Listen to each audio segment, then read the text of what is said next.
Hey guys, আসসালামু আলাইকুম। চলে আসলাম নতুন আরও একটা ভিডিও নিয়ে। তো আজকের ভিডিও মূলত কিউভিসি মানে কাতার মেডিকেল রিপোর্ট নিয়ে। তো আজকে কাতার মেডিকেলের A to Z সব কিছু বলা হবে।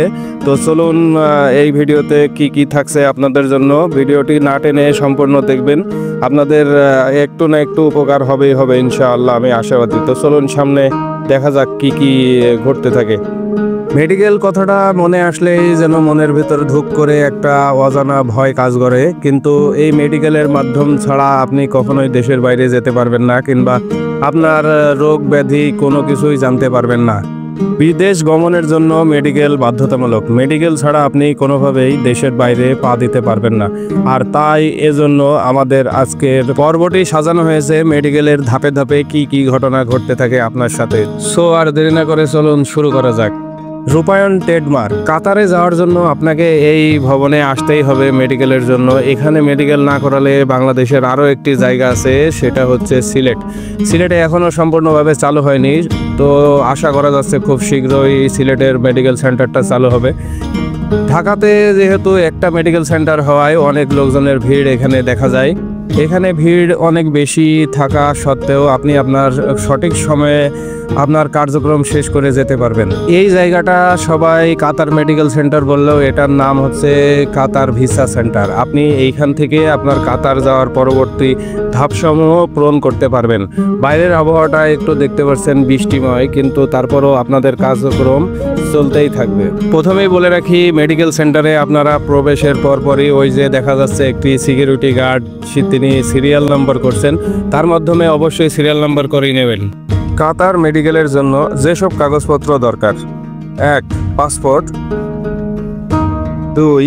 Appointment letter, 3. Medical appointment, 4. Passport photocopy, 5. NID photocopy. কাগজপত্র সব ঠিকঠাক করে আপনি চলে যাবেন 11 তলায়, এবং এসে দেখবেন আপনার মতো আরও অনেক মেডিকেল প্রার্থী এখানে বসা আছে। আপনিও কিছুক্ষণ অপেক্ষা করবেন। আপনার বসে থাকার কিছুক্ষণের ভিতরেই ওখানকার যারা দায়িত্বরত কর্মী আছে তারা আপনার সিরিয়াল নাম্বার ধরে ডাকবে। সিরিয়াল নাম্বার ছাড়া আপনি এখানে কোনো কিছুই করতে পারবেন না। বিদেশে আসতে হলে আপনার সব থেকে বড় প্রয়োজন সেটা হচ্ছে ধৈর্য। ধৈর্য হারাবেন না এবং আশা হারাবেন না। এই দুইটা একত্রে মিল করতে পারলেই আপনি জীবনে প্রবাসে এসে সফল হতে পারবেন। তো আপনারা সবাই ধৈর্য ধরে পরবর্তী পদক্ষেপের জন্য অপেক্ষা করবেন। আপনাদের পরবর্তী পদক্ষেপের সময় আপনাদেরকে জানানো হবে।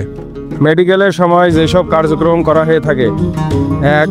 প্রথমে মেডিকেলের জন্য সিরিয়াল দেবেন, 2. Blood test, 3. Physical test, 4. 10 আঙুলের ফিঙ্গার এবং হাতের তালুর ছাপ, 5. এক্স-রে, 6. সমস্ত কাগজপত্র জমা দেন, 7. Medical report submit, 8.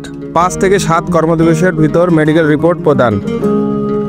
আলহামদুলিল্লাহ, সব কিছু সফলভাবে শেষ করার পর এখন আমি বাইরে বেরোতেই দেখি সন্ধ্যা লেগে গেছে। সন্ধ্যা মানে এখন রাত্র প্রায় 8টা বেজে গেছে। আমি ঢুকছিলাম দুপুর 12টায়, আমার অ্যাপয়েন্টমেন্ট ছিল 12টায়। বাইরে অন্ধকার হয়ে গেছে। এখন আমার গন্তব্য আমার বড় ভাইয়ের বাসায়, ওখানে আমি যাব। আপনাদের যাদের রাতের বেলা মেডিকেল শেষ হবে তারা একটু সাবধানে রাস্তাঘাটে চলাচল করবেন, কেননা রাস্তাঘাটে কখন কি হয় বলা যায় না। একটু সাবধানে চলাফেরা করবেন, কেননা এই জায়গাটা খুবই লোকারণ্য।